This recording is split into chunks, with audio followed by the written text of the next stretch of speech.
I'm Nigel Boone, Director of Artistic Planning of the National Symphony Orchestra, and we're here at the top of the Kennedy Center with composer Jennifer Higdon, whose piano concerto we're giving the world premiere of this week. So this week's piano concerto, you wrote it a few years ago now. Right.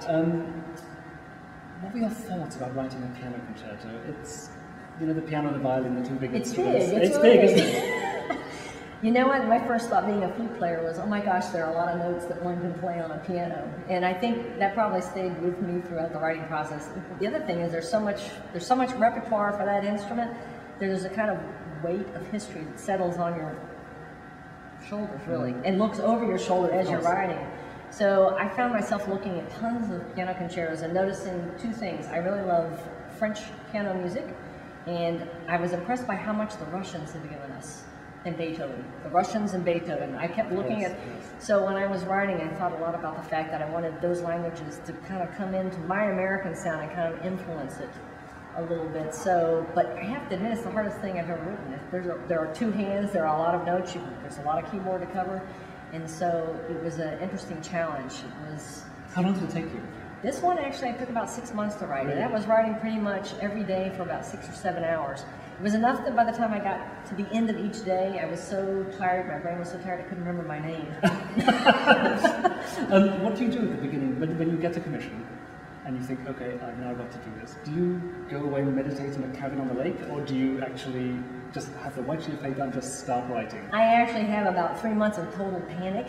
I look at a lot of repertoire for that particular instrument, and then I start with blank paper. And it's a lot of false starts because you're trying to figure out what the sound world is. If you listen to my concerti, they're all very different from one to one, because each one has, it kind of reflects the instrument, and the repertoire that the piano has is so incredible, it's so vast. I had to really stop and think about what am I going to contribute to this repertoire that isn't doing what someone else has done, but will just give us kind of a fresh perspective. So it's hard. It's amazing. The hardest part is starting it. It literally takes a month of working at it day to day to finally get something going that you feel like you can live with. Do you work it out on paper, or do you work it out in your head? Paper, head, and computer. All three. Right. Yeah. If you were put on the spot and were asked to name just a small handful of composers you would say had influenced you greatly, who would you say? The Beatles. That's probably been the biggest influence in my life. When I was looking at the piano concertos, I was fascinated with the power of Beethoven. I also love the Shostakovich piano concertos. Because they're not played enough, aren't they? I know. Just beautiful, exquisite works. But I also went through the Tchaikovsky, Rachmaninoff, all the standard pieces. I looked at everything I could get my hands on to learn, because if you're a flute player and you want to really learn, I'm not a very good pianist, so I had to actually look, what can they do, what's possible? And it's actually hard enough. I think it probably pushes a little bit the outer limit, but it's, you might say it's an Olympic event for the pianist. Great, well, we're looking forward to it.